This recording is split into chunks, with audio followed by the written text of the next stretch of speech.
finally, the Montreal Canadiens have 3 goalies. Which one should the Edmonton Oilers go for? Now,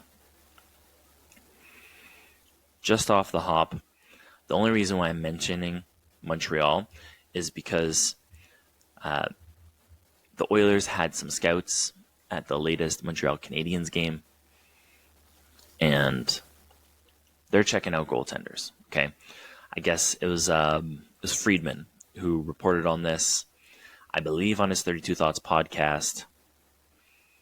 I'm not 100% sure on that because he's also on Sportsnet, and sometimes he reports things on Sportsnet, and sometimes he does it on the podcast. Either way, that's the source for that. So I just want to take a quick look at the 3 goaltenders and see who kind of makes the most sense for the Oilers to acquire. So they have Sam, Montembeault, Jake Allen, Cayden, Primeau. Okay, so all 3 of these goaltenders to start the year.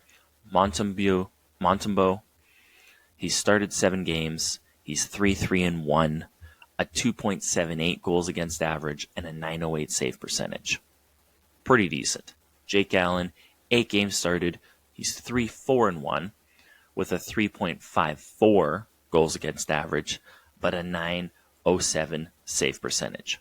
Pretty similar save percentage. He's just getting more shots on him. So maybe Montreal isn't blocking as much shots. Tough to say.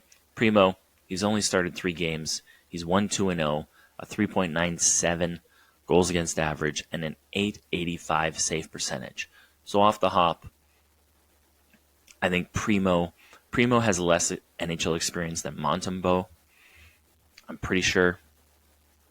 So I would say maybe Primeau is not the guy for the Oilers to target, okay? Especially in a year like this year. They need good goaltending today. Primeau is not that. Could he be in 10 games, in 20 games, in 1 year, in 2 years? 100%. 100%. Is he that today? No.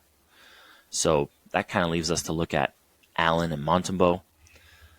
So both Allen and Montembeault, looking at Money Puck, I just recently started diving into Money Puck, so I'm, uncovering what a fantastic resource this is. On Money Puck, it's got a lot of different goaltending stats that I have not seen anywhere else. They track rebounds, they track a bunch of different things. And part of what they track is high danger, unblocked shot attempts, converting that into a save percentage for unblocked shot attempt save percentage, and then also an expected high danger, unblocked shot attempt save percentage, and doing that for all levels of danger. So for low danger, for medium danger, all these other different things. Really cool. If you haven't checked it out, go check out Money Puck. Fantastic site. Now, both Allen and Montembeault have a higher high danger unblocked shot attempt save percentage than expected. So the average goaltender in the league this year that faces that many high danger unblocked shot attempts has saved less than what Allen and Montembeault have. Okay. Now both Jack Campbell and Stuart Skinner have the opposite of that. They have a lower high danger unblocked shot attempt save percentage than expected. So, and I guess maybe I didn't explain it as clearly, but the expected, when you look at expected goals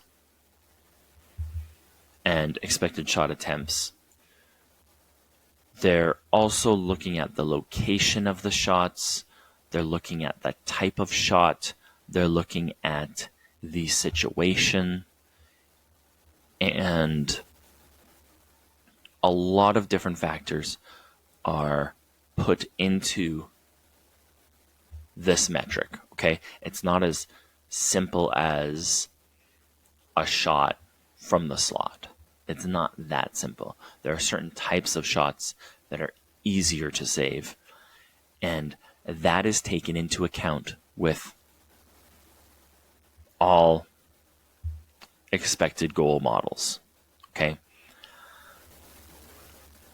And the expected part of this is taking a look at all those different factors and comparing that to the average goaltender.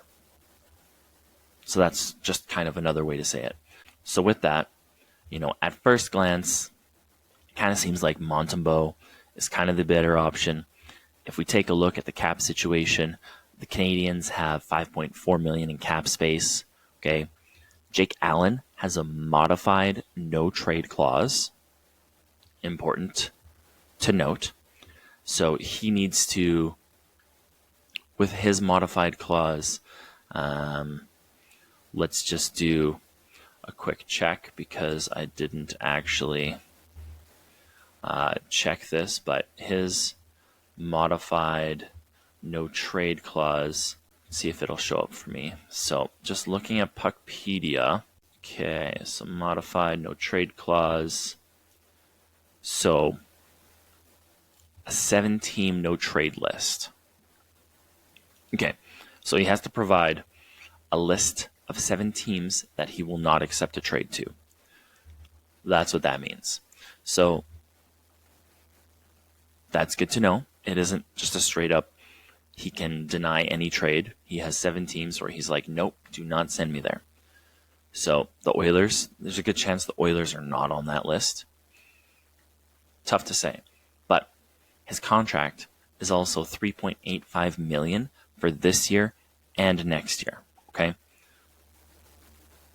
Montembeault, on the other hand, is a $1 million contract for the rest of this season. He is a UFA next year. So it's sort of a unique trade target if you think about it. He's only 27 years old. He's 6'3", 199 pounds. But because he's in the last year of a contract and he's a UFA next year, he's almost like a rental. He's a rental, but he's not a proven goaltender, but he's playing well. So very unique situation there. So with that, if I'm the Oilers, I'm trying to get Montembeault. Okay, the $1 million contract is a lot easier to digest. What would they give up? And that's for another podcast episode. Now, because of the salary cap and because of the potential of Montembeault, those would be the factors that could increase the price of acquiring him, right? And on the flip side with Allen,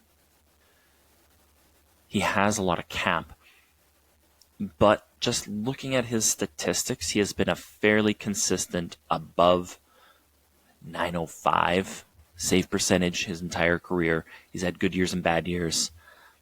He's played for good teams and bad teams. And he has had some consistency issues from time to time. But if you're going to acquire a goaltender to be a backup to Skinner, or even to push Skinner a little bit, they've gone the proven goaltender route before, and they ended up with Jack Campbell. So maybe they need to just change things up a little bit and go after Sam Montembeault. Okay, he's been great this year. Nothing about his performance is screaming like he is, playing way too well for what he should. He's playing like a little bit better than what he should. Now, just going back onto Money Puck, if we look at his goals saved above expected and his expected goals against and his actual goals against, his expected goals against for the season is 24. His actual goals against is 22. So he's saved 2 goals above expected. And same with Jack Allen. Okay, they're both fairly similar in many categories. Okay, but that's how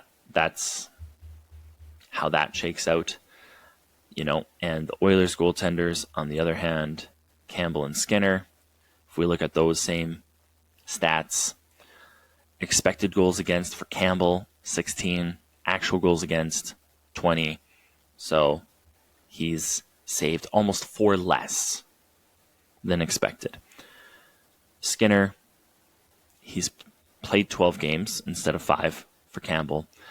Expected goals against, 31.89. Actual goals against, 39. Negative 7.1 goals saved above expected. So that's why it's negative, because the stat is above expected. So negative 7. He should have saved at least 7 goals more than he has. And if we look at the leaders in the NHL for this stat, according to MoneyPuck, Thatcher Demko has saved 10.7 goals above expected. Jordan Binnington, 9.4 goals above expected. And then if I hop 3 and 4 on the list, have 5 games played, 8 games played. 5th on the list, I talked about him earlier in the podcast with 13 games played, Cam Talbot, 8.2 goals saved above expected. His expected goals against has been 34, and he's only gotten 26 goals against him. So that's pretty fantastic. That's very happy for Cam Talbot.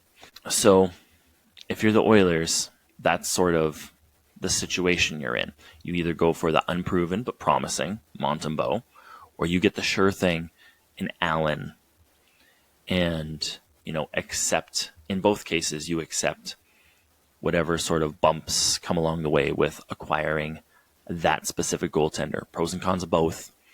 I personally would go for Montembeault. The potential seems a bit higher. Allen could be playing, a little bit above what he typically is. He's older. Okay. With Montembeault, you're getting a younger goaltender who is closer to their prime. Allen's kind of on the other side of it.